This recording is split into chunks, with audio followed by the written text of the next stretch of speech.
Hello guys, welcome back to my channel Karthik with B. తమ్నెల్లో చూసే ఉంటారు ఈరోజు వీడియో దేని గురించో. Yes, reasons why I got rejected in TCS. మీరందరూ అనుకోవచ్చు, అదేంటి అందరూ సక్సెస్ఫుల్ స్టోరీస్ మీద వీడియోస్ చేస్తే వీడేంటి ఫెయిల్యూర్స్ మీద వీడియోస్ చేస్తున్నాడు అని. నా వరకు సక్సెస్ నుండి నువ్వు ఏదైనా నేర్చుకుంటావు అనేది తెలియదు, కానీ ఫెయిల్యూర్ నుండి మాత్రం తప్పకుండా ఏదో నేర్చుకుంటావు. ఈ వీడియో కూడా ఎవరికో ఒక్కరికైనా హెల్ప్ అవుతుంది అని చెప్పేసి ఈ వీడియో కూడా చేస్తున్నాను. జనరల్గా మనుషులు ఫెయిల్యూర్స్ వచ్చినప్పుడు 2 typesగా ఉంటారు. ఒకటేంటి, నేను చాలా అన్లక్కీ, నా వల్ల ఏమీ కాదు, నా లైఫ్ ఇంతే అని చెప్పేసి గివ్ అప్ ఇచ్చేస్తాడు. ఇంకోటి ఏం చేస్తాడు, ఆ మిస్టేక్ ఏంటో తెలుసుకుని నెక్స్ట్ టైం ఆ మిస్టేక్ ని రిపీట్ చేయకుండా మూవ్ ఆన్ అవుతాడు. నువ్వు ఏ కేటగిరీలో ఉన్నావో నువ్వే డిసైడ్ చేసుకో. నువ్వు అనుకోవచ్చు, వీడేంటి టీసీఎస్ గురించి చెప్తానని చెప్పేసి ఏదో సొల్లంతా చెప్తున్నాడు అని. నెక్స్ట్ అక్కడికి వస్తున్నాను. నేను టీసీఎస్ లో చేసిన మిస్టేక్స్ తెలుసుకునే ముందు అసలు టీసీఎస్ ప్రాసెస్ ఎలా ఉంటుందో తెలుసుకుందాం. జనరల్ గా టీసీఎస్ 3 roles మీద జాబ్స్ ఆఫర్ చేస్తుంది. ఒకటి నింజా, ఒకటి డిజిటల్, ఒకటి ప్రైమ్.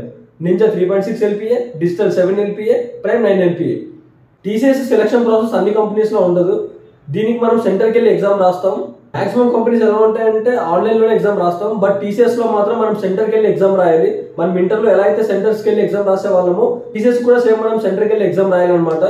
ఆ ఎగ్జామ్ లో మనకు 3 sections ఉంటాయి అనమాట. ఒకటి క్వాంట్ యాప్టిట్యూడ్, ఒకటి అడ్వాన్స్డ్ క్వాంట్, ఒకటి కోడింగ్ రౌండ్ ఉంటుంది. కోడింగ్ రౌండ్ లో ఒక ఈజీ క్వశ్చన్ ఉంటుంది, ఒక మీడియం లెవెల్ క్వశ్చన్ ఉంటుంది.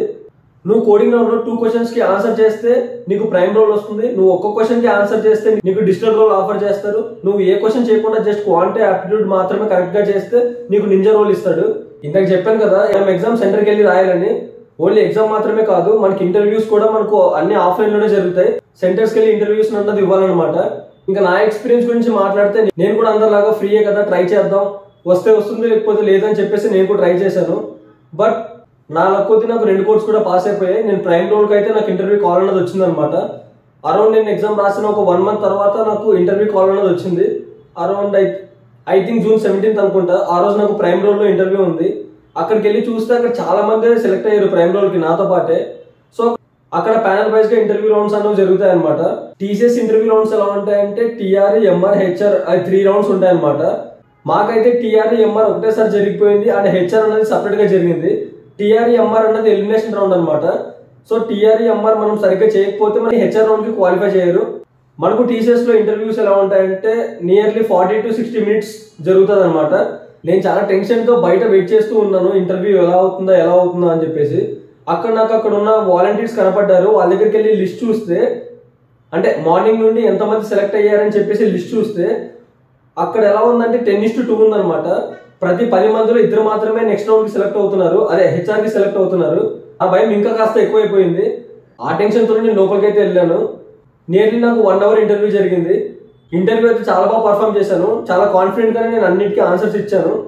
మనకు TR, MR అయిపోయిన తర్వాత 2 minutes లో మనకు రిజల్ట్స్ అనేవి చెప్తారనమాట, మనం HR కి క్వాలిఫై అయ్యామా లేదా అని. సో నాకు ఆ వాలంటీర్స్ వచ్చి చెప్పారు, మీరు HR కూడా క్వాలిఫై అయ్యారని. సో నేను తర్వాత HR రౌండ్ కూడా వెళ్ళాను. మాక్సిమం టీసీఎస్ లో ఎలా అంటే HR రౌండ్ క్వాలిఫై అయిపోతే పక్కా ఆడు సెలెక్ట్ అయిపోయినట్టే. అది డిజిటల్ రోల్ అన్నా కావచ్చు, ప్రైమ్ అన్నా కావచ్చు, నింజా అన్నా కావచ్చు. ఆ రోల్స్ మారుతాయేమో కానీ జాబ్ అయితే పక్కా వచ్చేస్తుంది. సో నేను ఆ నమ్మకంతోనే ఇంకా జాబ్ వచ్చేసింది అనుకున్నాను. బట్ ఒక 1 month తర్వాత నాకు ఒక మెయిల్ వచ్చింది, అదే రిజెక్షన్ మెయిల్ వచ్చింది. అప్పుడు నేను చాలా ఫీల్ అయ్యాను, ఎందుకంటే నేను ఇంటర్వ్యూ అనేది చాలా బాగా పర్ఫామ్ చేశాను.